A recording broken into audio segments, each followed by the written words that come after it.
मित्रों, आप गरीब हैं, अमीर हैं, इन चीजों की चिंता छोड़ दो दोस्तों। एक बात की जरूरत होती है, आपका आप पर भरोसा होना चाहिए।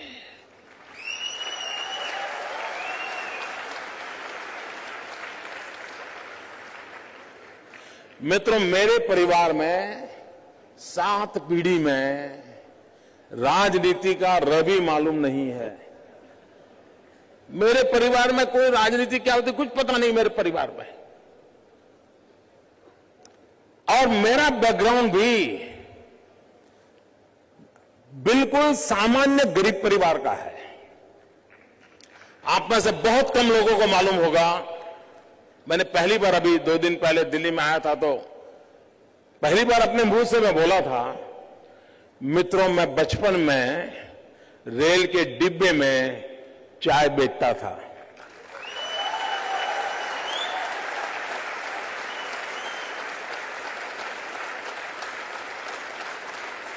और आज आपके सामने खड़ा हूं।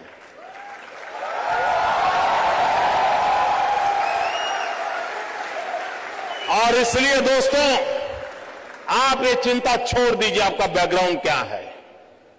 बिल्कुल घबराइए मत दोस्तों। आप किस परिवार में पैदा हुए हो, किस अवस्था में पैदा हो, चिंता छोड़ दीजिए दोस्तों। अगर आपके दिल में समाज के लिए, देश के लिए कुछ करने की आग है, निकल पड़िए दोस्तों, रास्ता अपने आप मिल जाएगा।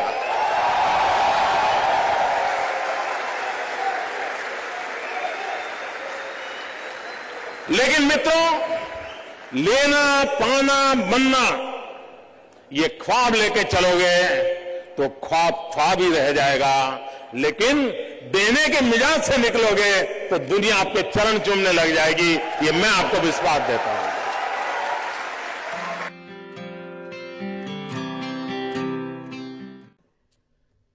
स्टार्टअप, मैं कल एडम से बात कर रहा था तो बड़ा इंटरेस्टिंग है, उसको मिलने जैसा है। उसको हिंदुस्तान की स्पिरिचुअल दुनिया में बड़ा इंटरेस्ट है। लेकिन उसने मुझे एक बात अच्छी बताई। वो कह रहा है जो पैसे कमाने के इरादे से आता है वो कभी स्टार्टअप कर ही नहीं सकता।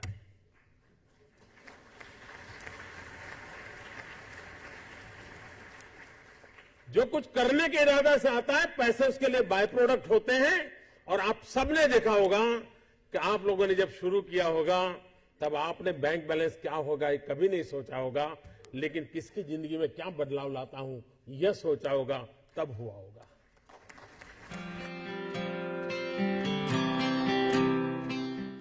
मित्रों, कभी कभी नौजवानों की जिंदगी में कठिनाई आती है। सुबह अगर किसी क्रिकेटर की अखबार में फोटो देख ली, उसकी बड़ी वाहवाही हुई देख ली, तो मन करता है यार क्रिकेटर बनना अच्छा होगा। दोपहर को किसी टीवी चैनल पर किसी फिल्मी कलाकार का नाम रोशन दिखता रहा तो मन करता नहीं यार ये अच्छा है। शाम को किसी डॉक्टर ने बहुत अच्छा काम किया है देख लिया तो मन करता है यार ये अच्छा है। यानी कई नौजवान मिलेंगे आपको, हफ्ते में 3 नई नई योजनाएं बताएंगे और आप भी परेशान हो गए। आप पिछले हफ्ते तो कह रहा था कि मुझे बिजनेसमैन बनना है और इस हफ्ते कह रहा है नहीं मुझे तो पॉलिटिशियन बनना है।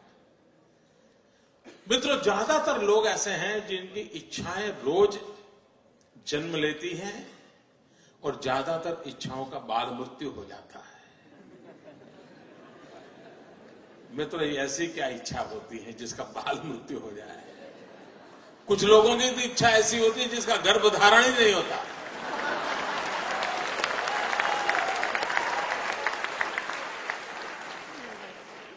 और मित्रों, कुछ लोग होते हैं जिनकी इच्छाएं रोज बदलती रहती है। और जब इच्छाएं रोज बदलती रहती है तो आपके साथी आपको क्या कहते हैं?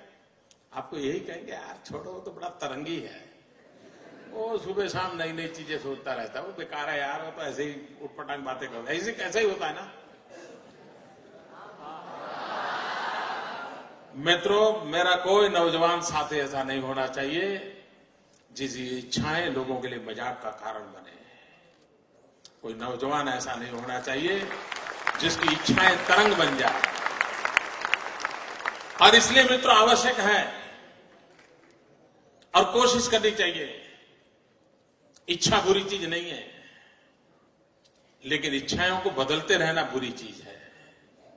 इच्छाएं स्थिर होनी चाहिए, और अगर इच्छा स्थिर है तो संकल्प बनती है, और संकल्प में जब परिश्रम जुड़ता है तो सिद्धि बन जाती है। और इसलिए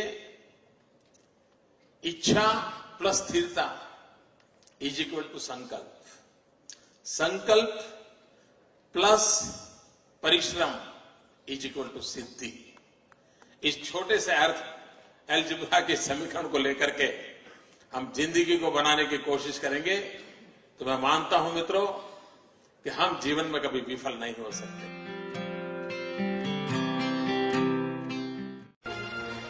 मैं मेरे नगर वड़नगर से कभी कभी ट्रेन के अंदर विसनगर जाया करता था।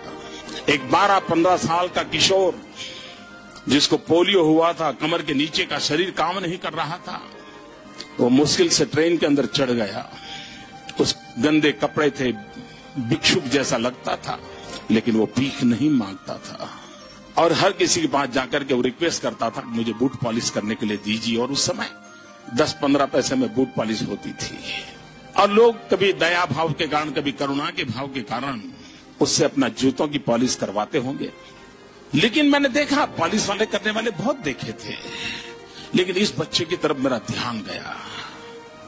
मैं देख रहा था क्या कर रहा है। उसने क्या किया, अपने गंदे टूटे फूले झोले में से उस दिन का टाइम्स ऑफ इंडिया निकाला और उस पर लिखा था, ग्राहक के प्रति उसने लिखा था कि आज का दिन बहुत ही शुभ हो, आपकी यात्रा शुभ हो, आपके सारे काम सिद्ध हो। अंग्रेजी में उसने एक छोटा वाक्य लिखा था।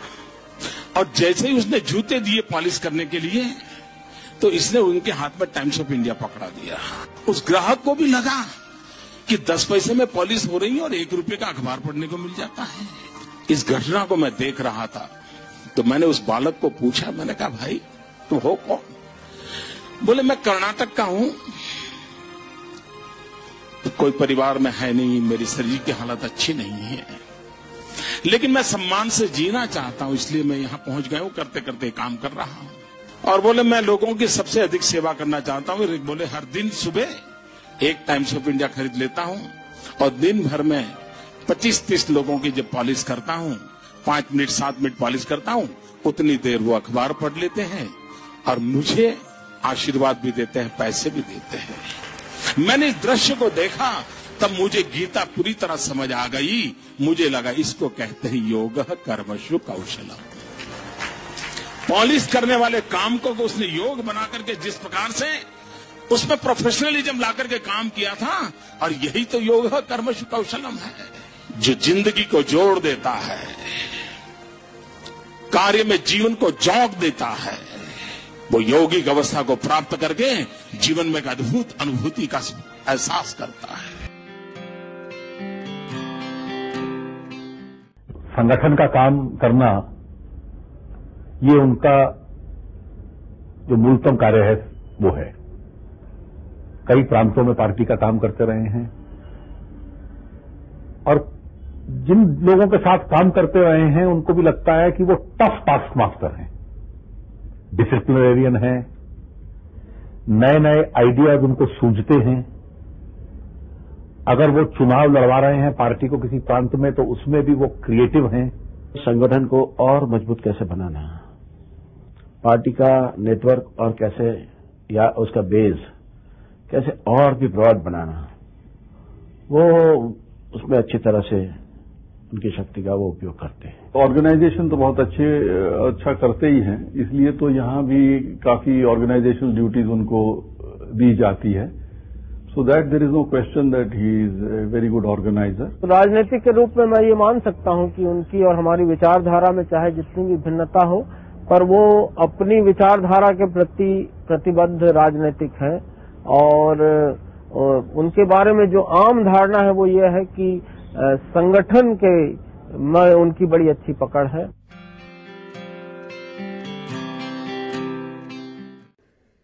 क्योंकि ज्यादातर ये फर्स्ट जनरेशन एंटरप्रेन्योर है, ऑल स्टार्टअप्स। और जब कुछ सोचा होगा, नहीं बेटे अपना काम नहीं तो कहीं नौकरी कर ले, शुरू में जब दोस्तों ने सुना होगा, बहुत मजाक उड़ाया होगा, उपहास किया होगा, जाते आते आपको उसी उपनाम से सुनाते होंगे, ये कुछ करने वाला है, ये करने वाला है। फिर एक पल आया होगा, सारी दौर विरोध हुआ होगा, सब दूर परिवार के लोगों ने विरोध किया होगा, नहीं ये नहीं करना है, जाओ कमाओ, नौकरी कर लो, देखो उसका पहचान है, वो नेताजी को जानते हैं, जाओ उसको मिल लो।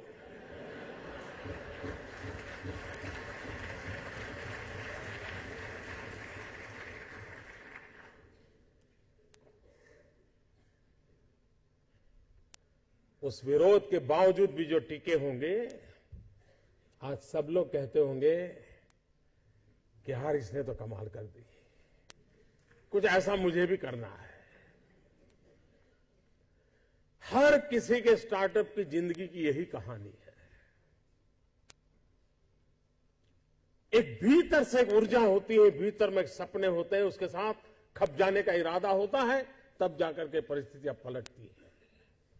और दुनिया में हर किसी ने यही किया होगा।